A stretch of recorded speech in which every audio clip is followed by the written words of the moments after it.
여러분 안녕하십니까? 아잔초이TV의 아잔초이입니다. 오늘은 7월 17일입니다. 편안히 잘 주무셨습니까?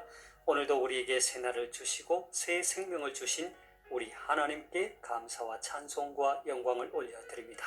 그리고 오늘도 바이블 365와 함께 이 하루를 시작하시는 여러분을 축복합니다.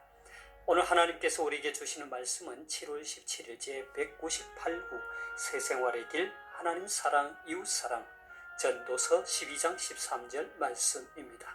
오늘 말씀을 제가 먼저 한국어 성경으로 읽어드리겠습니다. 전도서 12장 13절 말씀. 일의 결국을 다 들었으니 하나님을 경외하고 그의 명령들을 지킬지어다. 이것이 모든 사람의 본분이니라.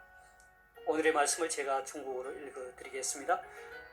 传道书12章13节这些事都已听见了，总意就是敬畏神，谨守他的诫命，这是人所当尽的本分。 자, 제가 중국어 성경을 해설해 드리겠습니다. 传道书12章13节 전도서 12장 13절 말씀이죠. 传道书 전도서입니다. 这些事都已听见了。 这些事란 말은 이 모든 일이죠. 이러한 일들, 이 모든 일, 또란 말은 모두죠. 已听见了, 이什么什么了하면 이미 뭐했다, 听见 듣다, 已听见了 이미 들었다. 这些事都已听见了, 이 모든 일을 다 들었으니. 한국 성경은 이 일의 결국을 다 들었으니로 번역하고 있죠. 总意就是敬畏神，谨守他的诫命。 总意란 말은 전체의 뜻이죠. 총의. 就是는 바로 뭐뭐시다? 敬畏神, 하나님을 경외하다. 谨守, 삼가 지키다. 他的诫命, 그의 계명이죠. 总意就是敬畏神，谨守他的诫命. 전체의 뜻은 바로 하나님을 경외하고 그의 계명을 삼가 지키는 것이다. 한국어 성경은 하나님을 경외하고 그의 명령들을 지킬지어다 했습니다. 这是人所当尽的本分. 当尽的 하면 마땅히 다 해야 할 이런 뜻이고 本分 하면 본분이죠. 这是人所当尽的本分. 이것이 모든 사람의 본분이니라 했습니다. 자, 다시 한번 중국어 성경을 전체적으로 정리하겠습니다. 传道书12章13节 전도서 12장 13절 말씀. 这些事都已听见了, 일의 결국을 다 들었으니. 总意就是敬畏神，谨守他的诫命. 전체 뜻은 바로 하나님을 경외하고 그의 계명을 삼가 지키는 것이니. 这是人所当尽的本分. 이것이 사람이 마땅히 다 해야 할 본분이니라. 자, 되겠습니까? 사랑하는 여러분, 저는 지난 며칠 동안 하나님 사랑, 이웃 사랑이라는 주제와 관련된 말씀을 통해 여러분과 함께 은혜를 나누었습니다. 오늘은 이 주제의 마지막에 해당하는 말씀으로서 전도서 12장 13절의 말씀을 통해 은혜를 나누고자 합니다. 전도서는 구약 성경 39권 가운데 5권으로 이루어진 시가서 중의 한 권입니다. 저자는 통일 이스라엘 왕국의 제3대 왕 솔로몬입니다. 전도서의 집필 동기와 배경은 전적으로 그 저자인 솔로몬의 인생 역정과 그가 이 글을 쓰던 당시의 상황과 밀접한 관련이 있습니다. 따라서 여기에서 간단하게 전도서를 기록하게 된 배경과 당시의 상황들을 제가 좀 소개하고자 합니다. 자, 솔로몬은 참으로 파란만장한 일생을 보내었습니다. 그는 이스라엘 역사상 가장 위대한 왕이자 정복자였던 부왕 다윗과 어머니 밧세바 사이에서 태어났습니다. 다윗 왕이 밧세바를 취하는 과정은 사실 다윗 생애의 최대의 범죄요, 성경에 기록된 가장 대표적인 간음 사건 가운데 하나이기도 합니다. 솔로몬의 파란만장한 일생은 이처럼 그의 출생으로부터 시작됩니다.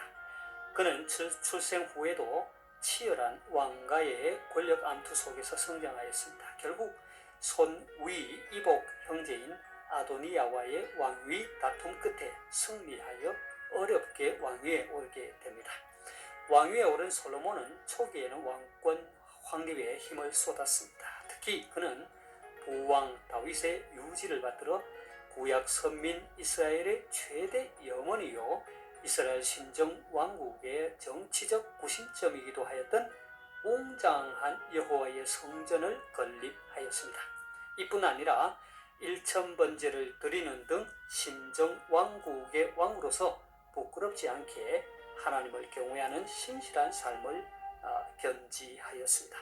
그러나 시간이 흐르면서 왕권도 안정되고 부왕 다윗의 정복 사업의 후광으로 왕국의 안전과 번영이 반석 위에 놓이듯 하자 솔로몬은 점차 하나님을 온전히 경외하는 삶에서 벗어나 자신을 내세우고 쾌락을 추구하는 세속적인 삶으로 빠져들었습니다. 그는 애굽 등 주변 열강들의 군사적 위협으로부터 국가를 안정시키기 위한 목적으로 외국의 공주들을 아내로 맞이하는 통혼 정책을 채택 시행하였습니다.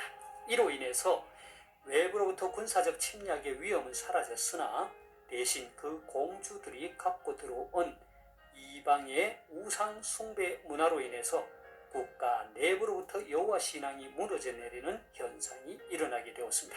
이것은 실로 이스라엘 신정 왕국으로서는 가장 큰 본질적 위기를 초래하였습니다. 뿐만 아니라 솔로몬은 나이가 들어갈수록 세속적인 향락에 빠져들었습니다. 이 같은 그의 무절제한 행동은 백성들의 반감을 사게 되었고 마침내 국가 분열의 위기를 초래하였습니다. 결국 그의 아들인 르호보암 때에 나라가 남북으로 갈라지는 결정적인 원인 중 하나로 작용하였습니다. 자, 이제 인생의 황혼기에 이르러 죽음 앞에서 인생을 회고하면서 솔로몬은 하나님을 떠난 삶의 허무함을 실로 온몸으로 뼈저리게 깨달으면서 하나님 앞에 회개할 수밖에 없었습니다. 그래서 그는 다윗 언약의 계승자요 선민 이스라엘의 왕으로서 백성들을 바르게 다스리고 계도하기 위하여 이 전도서를 기록하게 됩니다. 그는 이스라엘 백성과 세계 만민을 향하여 자신의 파란만장한 인생 역정을 통하여 체득한 것들을 특히 하나님을 떠난 해 아래 인생의 절대 허무는 오직 해 위에 계시는 하나님과의 관계에서만 극복될 수 있다는 깨달음을 이 전도서에서 진솔하게 증언하고 있습니다. 그러니까 오늘의 말씀은 전체 12장으로 구성된 전도서 전체의 마지막 결론에 해당하는 말씀입니다. 오늘의 말씀은 일의 결국을 다 들었으니로 시작합니다. 중국어 성경은 이 모든 일들을 다 들었으니 전체적인 뜻은 이렇게 시작합니다. 일의 결국, 곧 이 모든 일들에 대한 전체적인 뜻을 들었으니 그 내용은 다음과 같다라는 것입니다. 그 내용이 무엇입니까? 그것은 바로 하나님을 경외하고 그의 명령들을 지키는 것입니다.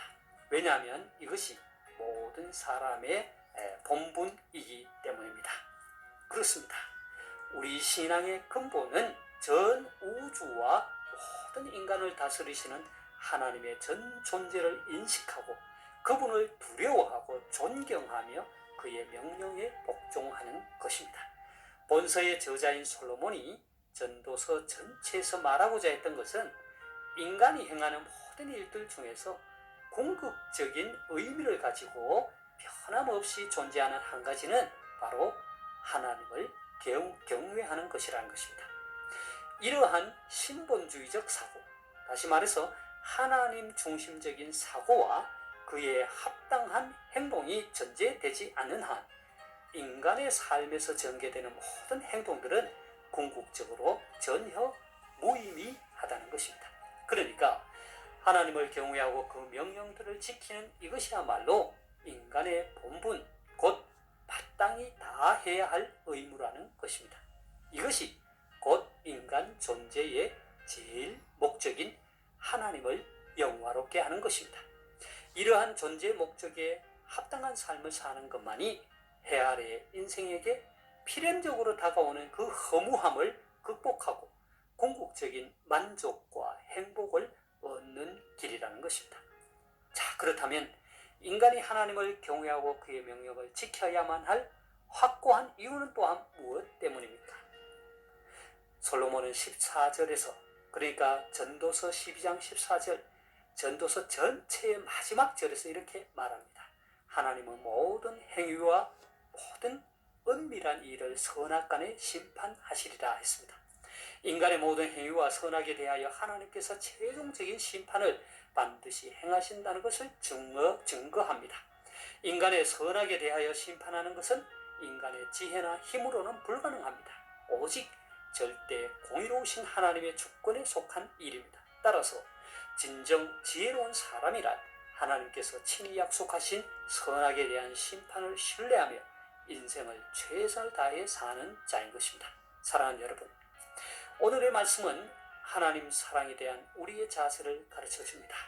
저와 여러분 모두 우리 인생의 본분이 여호와 하나님을 경외하고 그분의 말씀을 지켜 행함으로 하나님을 영화롭게 해드릴 수 있기를 소망합니다. 제가 오늘의 말씀을 다시 한번 읽고 마치도록 하겠습니다. 전도서 12장 13절 말씀. 일의 결국을 다 들었으니 하나님을 경외하고 그의 명령들을 지킬지어다. 이것이 모든 사람의 본분이니라。传道书12章13节，这些事都已听见了。总义就是敬畏神，谨守他的诫命，这是人所当尽的本分。 하나님께서 여러분에게 복 주시기를 원합니다.愿神赐福大家，明天再见。 내일 다시 뵙겠습니다.